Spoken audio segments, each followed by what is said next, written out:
kita menanamkan misalnya adab kepada anak-anak. Ya, ini juga sangat penting, menanamkan adab pada anak-anak. Karena anak-anak kalau tidak beradab, ini seakan-akan dia belajar agama tidak ada prakteknya. Maka kita ajarkan adab kepada anak-anak. Mulai dari misalnya contoh sederhananya adalah misalnya adab kepada orang tua. Adab kepada orang tua. Kita ngajarkan anak-anak.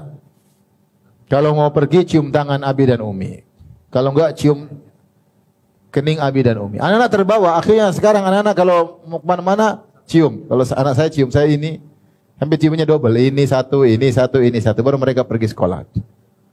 Karena sejak kecil saya ajarin begini. Ya masing-masing terserah. Tapi maksudnya intinya menunjukkan cium tangan, cium pipi kanan, pipi kiri kan. Sampai sudah besar sampai SMA pun begitu. Ya, anak perempuan seperti itu ya.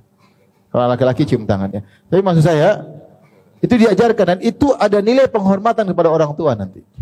Anak-anak harus hormat sama orang tua. Harus hormat sama orang tua. Kita ajarkan adab seperti itu. Enggak boleh kita udah anak zaman sekarang terserah mereka. Jangan. Mereka akan belajar adab di luar. Di luar belajar sama anjing-anjing dan serigala-serigala di luar. Sama bajingan-bajingan. Kita ajarin adab sama dia. Caranya kita doktrin. Doktrin. Jadi adab kepada orang tua kita tanamkan. Seperti makan. Makan sama orang tua. Orang tua dulu, anak-anak belakangan ya. Nanti anak sudah selesai kalau makan. Kalau kita makan bareng boleh. Kalau enggak misalnya kita lagi sama tamu, anak-anak belakangan.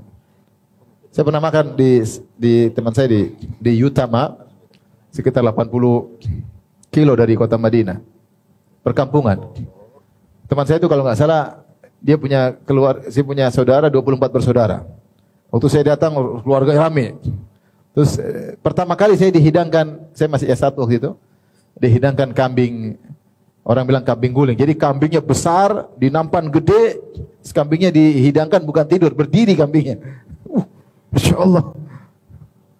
Kita ramai makan, udah potong, makan. Ketika kita makan, anak-anak nggak ada yang makan.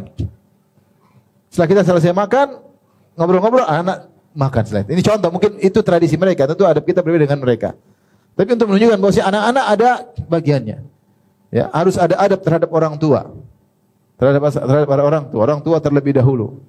Jadi anak sejak kecil sudah orang tua dulu dihidangkan, nyaman, baru kemudian dia, agar dia hormat sama orang tua. Itu harus diajarin. Contoh misalnya kita ngomong, anak-anak motong di tengah jalan nggak boleh. Jadi kita bilang biar anak-anak pandai berekspresi, enggak, dia silakan berekspresi tapi ada adabnya. Orang tua selesai ngomong dulu baru dia potong. Nggak boleh potong. Ayah ibu ngomong tengah jalan nggak boleh. Nggak boleh kamu begitu. Kita tegur, nggak boleh. Ini nggak beradab seperti ini. Saya pengajian kamu sebenarnya nggak boleh. Ingat dia nggak ngulang lagi. Ini nggak, jangan kita biarin anak nanti. Jangan kita tanamkan. Nggak boleh seperti itu. Kita kalau ngobrol selesai baru dia boleh komentar. Dan kita ngomong dia langsung potong tengah jalan. Kalau dia sudah tidak beradab sama kita, apalagi sama orang lain. Maka kita ajarin adab. Saya pernah anak saya masih kecil, terus dia ngajak teman-temannya main ke rumah di Arab sana. Ada anak tetangga mahasiswa punya anak dari negara Afrika kalau nggak salah. Kemudian anaknya main ke rumah. Ketika main dalam rumah, tiba-tiba saya dengar kakak anak tersebut mungkin panggil adiknya, ya himar. Waduh, himar dipanggil. Kan kok kotor, ya dongki, ya keledai, itu kan nggak enak didengar. Saya bilang udah, pulang, nggak boleh main sini lagi. Karena anak kita akan terpengaruh. Kalau lihat temannya siapa yang ngomong, ya anjingnya, dia akan terpengaruh. Dia nggak mau terpengaruh, lisannya akan terbawa. Oh nggak boleh main lagi di sini, udah nggak boleh main lagi sama orang itu.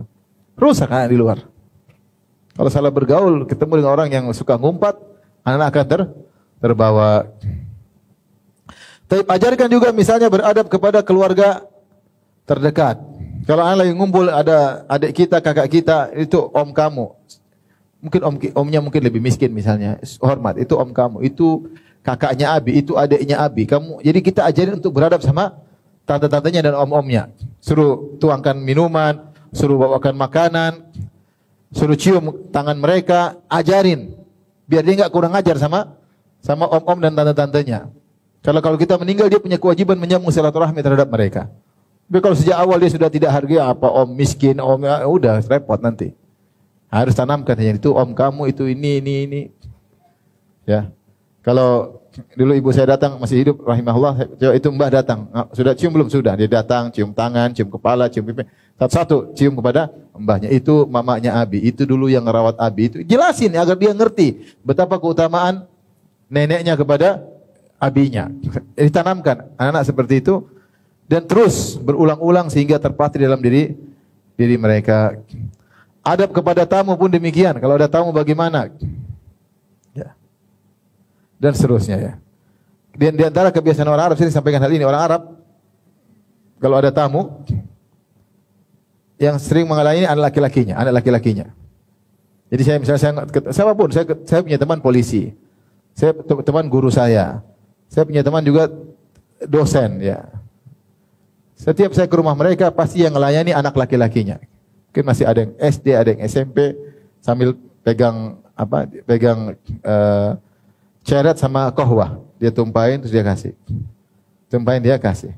Saya ngobrol nanti sudah habis dia datang lagi. Dia tumpahin lagi. Dia nungguin. Korma habis dia terus, jadi dia nungguin. Beradab melayani tamu bapak. Ini contoh. Melayani tamu bapak. Yang anak-anak perempuan enggak keluar sama sekali. Ini karena mereka tradisi seperti itu. Diajarin malu. Perempuan bagian ibu-ibu, jangan keluar ke area laki-laki. Sejak kecil anak perempuan diajarin rasa malu. Jangan suka berinteraksi dengan laki-laki. Ya. Berinteraksi laki-laki kalau seperlunya saja. Dan ini akan kita tanamkan sejak kecil akan terbawa sampai besar dia punya malu sama laki-laki. Bukan malah laki-laki lebih malu sama dia ya. Oleh karenanya itu ditanamkan sejak terhadap tamu dan seterusnya.